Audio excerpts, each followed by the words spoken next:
Welcome back, everybody, to the Future of Work series. We're diving into the people, the processes, and the profits behind what the new technology and the future of work is bringing to construction. Joined here with our CEO and co-founder, Bassem Hamdy. Bassem, thanks for joining. Always. My name's Ellis, Talton. This is probably this next workflow we're going to talk about. We've talked about a few that are probably less obvious in the money workflow. This one is really... This is it. The core. It's the star of the money workflow. We could say, yeah, right? 100%. Even you talk about project initiation, you talk about setting up a budget. You might do that one or two times, three times on a project. You know, set up a project once, hopefully, and set up a budget. You know, with revisions 3 or 4 times. You're going to forecast every month. You're going to do WIP every month. This is what I call the holy grail digital transformation. This is the one that has eluded me from those days in 1999 when I started working at CMIC all the way till Briq was invented.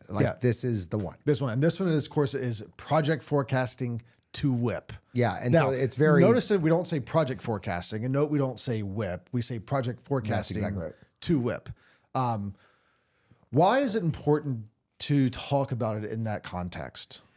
First of all, it's because it's fully connected. And when people talk about project forecasting separate from WIP, what ends up happening is that you end up with the broken process we have today, which is somebody goes, yeah, they're forecasting in the project management system. And you're like, really? Are they? And then what they're doing is doing it all in Excel and typing it in to a project management system, or worse, they're just using Excel. And on the WIP side, we're trying to, meld all these data elements together, or these points together. And I say it's like putting a puzzle together without the picture on the cover. Nobody really knows. All the puzzle pieces look the same color, and they're trying to the CFO's trying to jam these together so they understand their cash flow and their financial position. But let's be honest, if you talk about project forecasting, a project manager is going to want it to be easy, fast, and pulled out in their vernacular. And that's why they end up in Excel. When you talk about WIP, a controller or a CFO wants it in their vernacular at a certain level that's different, that has enhancements of fees pulled out or buried in. And ultimately, both parties may not need to change that at any point, but they got to be empathetic to the fact that this needs to be automated, because many companies take 30, 60 days to get through this process. And how do you manage cash flow? How do you manage your business? How do you be better if you don't know anything for 60 days? And when we're talking about the future of work, it's, take it in baby steps, take it in small steps. But 1 year from today, you want your forecast to WIP process to be done in 72 hours. Wow. Imagine a world... imagine a world where you have in 72 hours, a year from now, you can do you can have all of your project managers forecast. If they have to go to regional vice presidents or whatever approval process is, all the way to having a clear picture of your recognized revenue. In 72 hours. Let me tell you if this sounds familiar to anybody. What a lot of our clients are doing is they're downloading reams and reams of data out of their accounting system. They're putting into this monstrous spreadsheet. Like everybody, I'm sure, that's listening, it probably sounds like I walked into their company at night and figured out what their process was, because this is what's happening. This monster spreadsheet, dozens of macros, bunch of tabs per each project. Then they cut up that spreadsheet, send it to a bunch of project managers, and then sit back and wait. By the way, while they're waiting, the data is aging out. Right? Spend is changing. All these things are changing. And then ultimately things are missing. Then they add it in, and then they have to regenerate that spreadsheet, or worse, it's just missing from the forecast. And then by the time they get everything back, again, they're gluing it all back together. That is not a competent way to run a project or a business like that. And look, every one of our clients has an accounting system. Every one of our clients has a project management system. 95% of our clients do project forecasting to WIP in Excel. Yes. So we already know the current systems in the market today do not solve this problem. This is why it's such a big part of the Briq story. Yeah, and let's be honest, even if you are doing it in your account, if your PMs are doing it in your accounting system, bless their hearts, first of all, because we know they don't like doing that. Yeah. But let's be honest, they're also doing it in Excel. Of course they are. And then just putting it into Of course they are. None of these accounting systems or project management systems are built for the art of forecasting. Yeah. And that's the other great thing I think about the money workflow and the future of work, is that it's really going to bring some technology in areas where thinking ahead thinking of like what's going to happen in my business in 90 days in the future, not 90 days in the past, Yes. is critical to running a better business. Yeah, and who's crazy enough to bring AI to project forecasting other than us at Briq? But yeah, no, right. it's tough. It's a really tough problem to solve. And ultimately, it's because data is missing. Yep. Because those budgets are missing. And so, you know how we talk about the project isn't set up. So Right. everything is connected.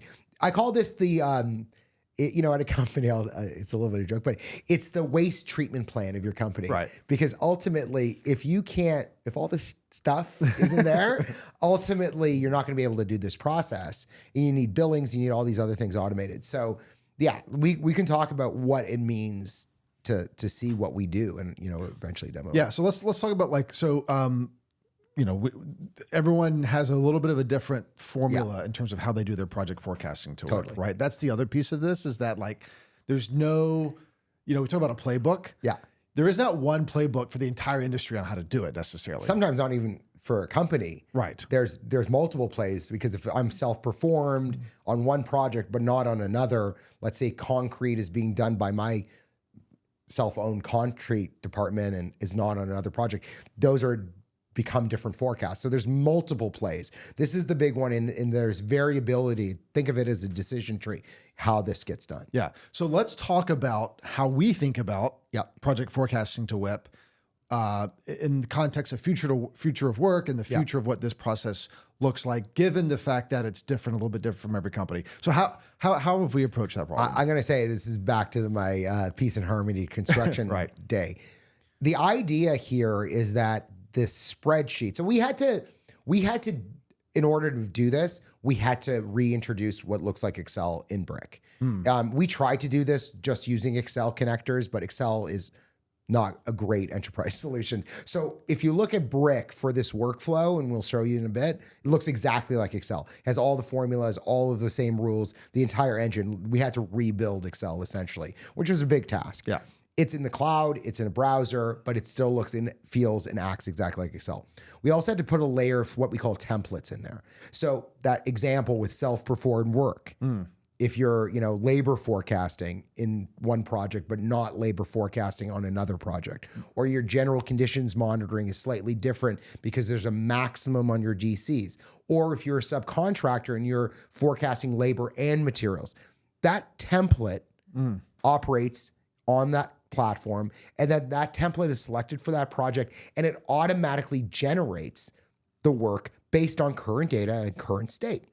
So as a project manager, you are going to get that same email that you got from the CFO, but this time it's coming from Briq with a little button on it, and it goes to a browser on a tablet or a PC, and or Mac, and you ultimately can go in and do your forecast in this browser, doing all the same things you did in Excel. Your life just got magically better because that Excel spreadsheet that was disconnected, where you had to import transactions, import a potential change order log, bring that all together. It's all done for you. That's the automation portion of it. Yeah. We're automating the creation of the playing field based on the project information, so you're doing the right forecast at the right time. That's the automation portion. Where it gets really, really exciting is the augmentation portion, meaning as a project manager, your job is now easier because you have the right information at the right time to make the right decision. That's the difference. That's the balancing act. Humans will never be taken out of the loop on project forecasting. We need humans to walk sites. I mean, there's a lot of crazy technology. They built robots with cameras and drones. Yeah. Never going to happen. Predicting how much the job's going to cost at the end. You need a Things human change. in the loop. Right. And so the idea here is when you need a human in the loop, make it so they don't have to do any other work except for the knowledge work. Right. Except for the thing they know about that nobody else does. Right. The draw or hold of an invoice, or a change order that you know that's coming, or a subcontractor that's defaulting. Only you know that. It's not in any system. But making that easier, that was the real key to the growth of Briq, is that everything that used to take the CFO 2 weeks to produce an Excel spreadsheet that was wrong instantly goes away. Right. And it's produced in seconds, and it's right. And all of that is in the format that the project manager loves, because it's that Excel format with tabs and formulas. all built around that company's DNA or that project's DNA. Yeah, 100%. The other piece of this is how to, from a CFO's perspective, how do I administer this workflow, right? If I have, 50 projects being forecasted a month, emailing them out or having them in SharePoint. The other thing we're going to look at here is, is having visibility into the process, right, and holding people accountable in the workflow around that too. Yeah, one of the simplest things, sometimes we talk about AI, machine learning, automation, generative automation, and then you're like, well, the CFO gets excited because it says, Jimmy didn't put in his forecast. I'm like, well, that's table stakes. But right. No, it's just this simple concept of, anomaly detection. I'll give you a really interesting, I won't mention the company name, but, when a lot of people sit in a meeting, the projects that get the most attention tend to be the ones that are trending over budget. The ones that are under budget, especially for things that are uncommitted, like general conditions or some labor, they get ignored. What we realized is too little of something is as bad, if not worse, than too much of something. So if you think about it, transferring this process to knowledge work means that those anomalies are more easier to detect. Interesting.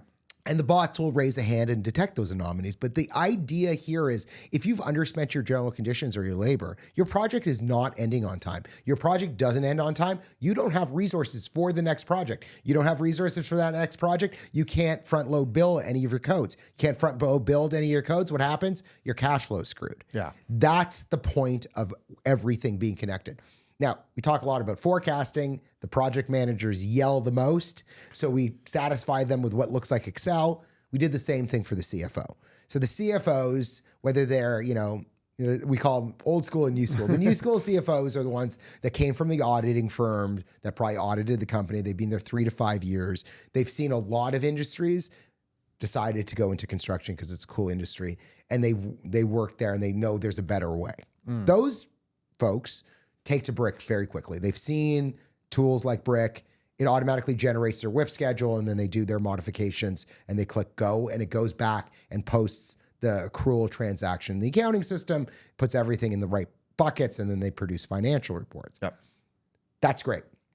But there's still a generation of CFOs that have been at the same company 25, 30 years that have been doing it in Excel, probably Lotus 1, 2, 3 before that. Right. That they are now being challenged with how do you make your WIP more accurate, faster, better. You'll see that those folks take to this Excel interface as quickly as the project manager.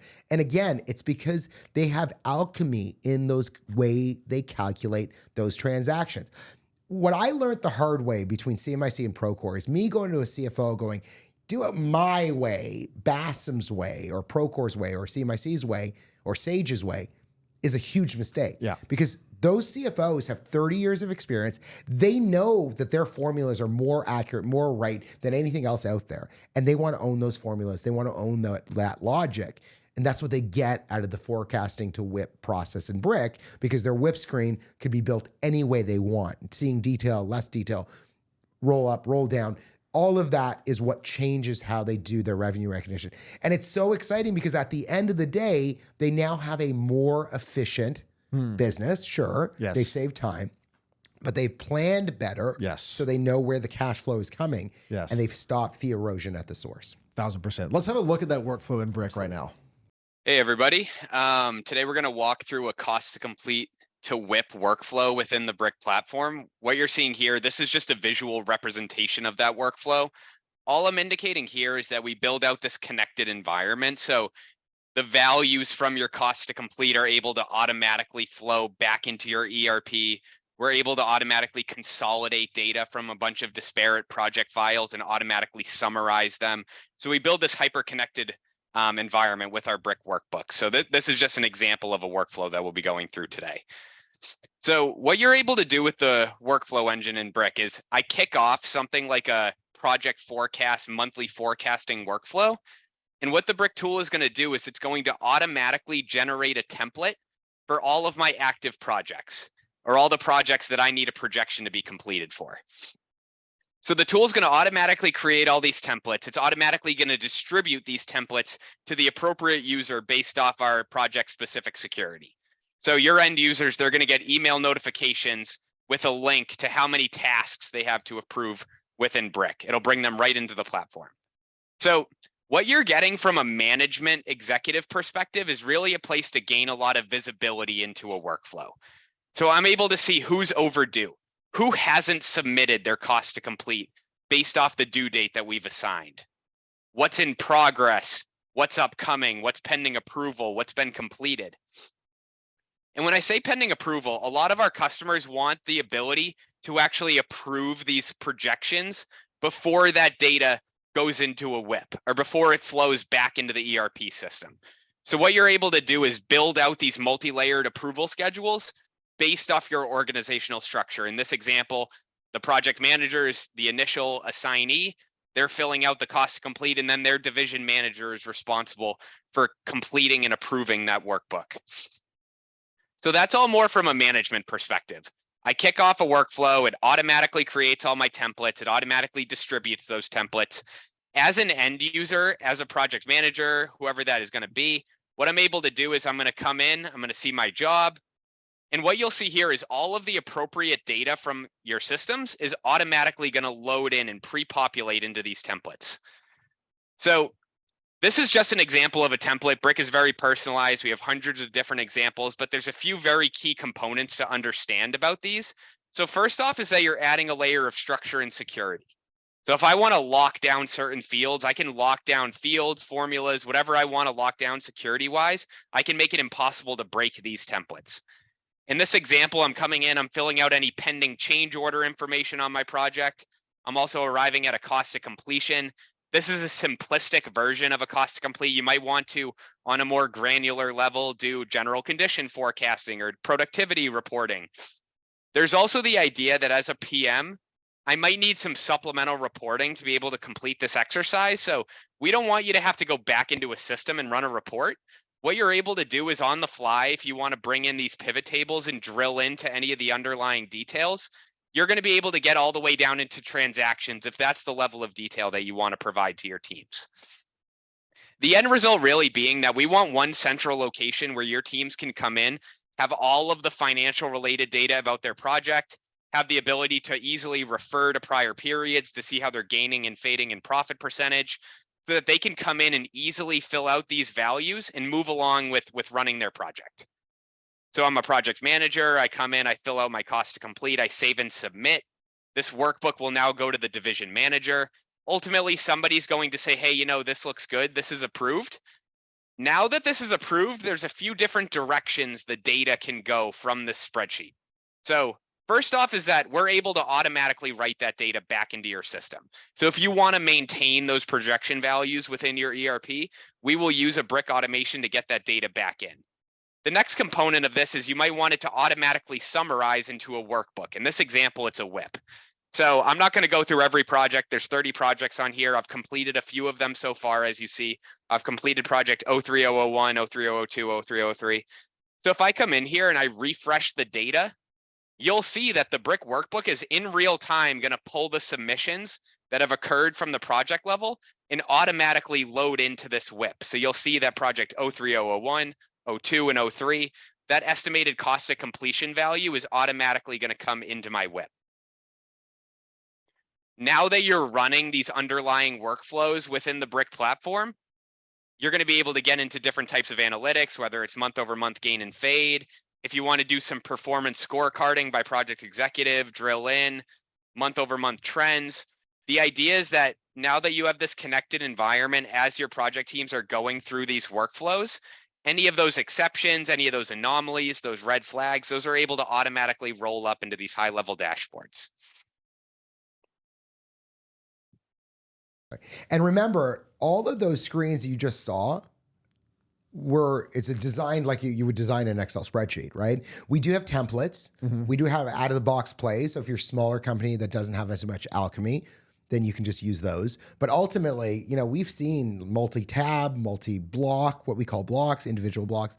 So that interface you're building, I think the thing that makes Briq so powerful and AI so powerful is it's personalized to the experience of the individual or the DNA of that company. Like, come on, like this is your interface. This is the first time you've been empowered to automate a workflow that you've designed. So if it's, you know, it's up to you. Yeah. So if you're to summarize kind of you know, what that project forecasting to WIP process looks like in the future, 12 months, 24 months. How would we summarize that? 12 months from now, if everybody was like, had probably a magic wand, the first thing I want to know is the accuracy of this thing. Yeah. We did a survey of, you know, over 100 CFOs, and they came back 97%. They do not know the scorecard of how accurate their forecasts are or what it means to their project outcomes. They're just too busy. There's not enough hours in the day. So the idea here is that you have accuracy. So a year from today, you should be able to have a scorecard, just like baseball or football, and say, PM Ellis, 98% accurate from first forecast to closeout. PM Bassem, 50% accurate. Why is Bassem doing that differently? So that's the idea. So accuracy. Second thing is project managers need to spend only time in forecasting to enter the knowledge that they need to share with the organization. That means if you take how long it takes to do a project forecast in a trailer or at home, usually on their laptop, it should be down 90%. They should be doing 1 or 2 hours of work rather than 40, you know? And every moment they're not here, they're looking at the job. Right. And that's what we want to get at. So you want to see that accuracy and timeliness. Yeah. And then you want to see that collaboration. I don't want to go to a budget meeting at a Briq client or a forecast meeting, the monthly forecast meeting, which, you know, looks like just World War III hit, right? It's like this, you know, it's like the Soviets and the Americans in Rocky IV. It's everybody's yelling at each other. No, you got to be moving in the right direction together. Yeah. So we want to see that collaboration, solving problems, not just trying to pinpoint other people's problems, right? Yeah. So those are really, really the key. And then finally, like all that busy work of getting accrual transactions in, all that rote work, a machine should be doing. I think in 12 months, you can totally transform how you run your business if you nail this one. Boom, nailed it.